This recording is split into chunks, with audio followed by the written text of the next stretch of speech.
Selvaraghavan sir டைரக்ஷனில் 2004 release ஆன படம் தான் 7G ரெயின்போ காலனி.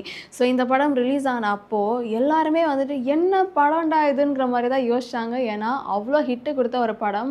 எப்படி சொல்கிறது, அந்த படத்துக்கு ரசிகர்கள் மத்தியில் ஒரு பெரிய வரவேற்பு இருந்ததுன்னு கூட சொல்லலாம். அந்த படத்தில் இருக்க அந்த சீன்ஸாக இருக்கட்டும், அந்த கதையாக இருக்கட்டும், அந்த சீன்ஸ்க்கு ஏற்ற மாதிரி அந்த பிஜிஎம்மாக இருக்கட்டும், அவங்க ஆக்டிங்காக இருக்கட்டும், ஏன்னா அந்த பாட்டாக இருக்கட்டும், எல்லாமே வந்துட்டு ஒரு மாதிரி நம்ம நாடி நெரும்புக்குள்ளே போயிட்டு ஒரு மாதிரி பண்ண ஒரு படம்னு கூட சொல்லலாம். மெயினாக அதில் வர சீன்ஸாக இருக்கட்டும், அண்ட் அதில் சோனியா அகர்வாலுக்கு ஆக்சிடெண்ட் ஆகும்.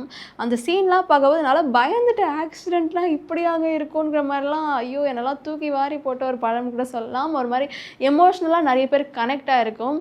ஸோ அந்த வகையில் இப்போது 7G ரெயின்போ காலனி 2 எப்போ வரும் அப்படின்னு சொல்லிட்டு எல்லாருமே எதிர்பார்த்துட்டு இருந்தோம். ஏன்னா 7G ரெயின்போ காலனி அந்த படம் வந்துட்டு எல்லாரும் மனசுலேயும் அப்படியே தங்க வச்ச ஒரு படம்னு கூட சொல்லலாம். இப்போ 7G ரெயின்போ காலனி 2 எப்போ வரும் அப்படின்னு எதிர்பார்த்து இருந்த பட்சத்தில் இப்போது அந்த படமும் நவம்பரில் ரிலீஸ் ஆக போது. அந்த படத்தோட ஷூட்டிங்ஸ் எல்லாமே முடிஞ்சிருச்சு.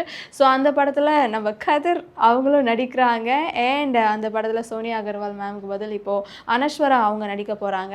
அண்ட் 7G ரெயின்போ காலனி 2 இந்த படம் எந்த அளவுக்கு இம்பேக்ட்ஃபுல்லாக இருக்க போகுது, அண்ட் இந்த படத்தோட கான்செப்ட் எப்படி இருக்க போகுது, 7G ரெயின்போ காலனி எப்படி இருந்ததோ அதே மாதிரி தான் பார்ட் 2 இருக்க போதா அப்படின்னு சொல்லிட்டு நிறைய எதிர்பார்ப்பு இந்த படத்துக்காக இருக்குது. அண்ட் இந்த படத்தில் ஒரு சாங்ஸாக இருக்கட்டும், பிஜிஎம்ஸாக இருக்கட்டும், இந்த படம் எந்த அளவுக்கு நம்மளுக்கு கனெக்ட் ஆக போகுதுன்னு சொல்லிட்டு எல்லாருமே ரொம்ப ஆர்வமாக காத்துட்ருக்காங்க. ஸோ இந்த படத்தோட டீசர் வந்துட்டு எப்போ ரிலீஸ் ஆகும் எல்லாருமே காத்துட்ருக்கோம். பட் டீசர் எப்போ ரிலீஸ் ஆக போகுதுன்னு அஃபிஷியலாக வந்துட்டு டேட் அனௌன்ஸ் பண்ணல. பட் கூட சீக்கிரத்தில் ரிலீஸ் ஆக போகுது. அண்ட் இந்த படம் வந்துட்டு வேர்ல்டு வைடாக தியேட்டரில் வந்துட்டு நவம்பரில் ரிலீஸ் ஆக போகிறதா ஒரு இன்ஃபர்மேஷன் வந்திருக்கு.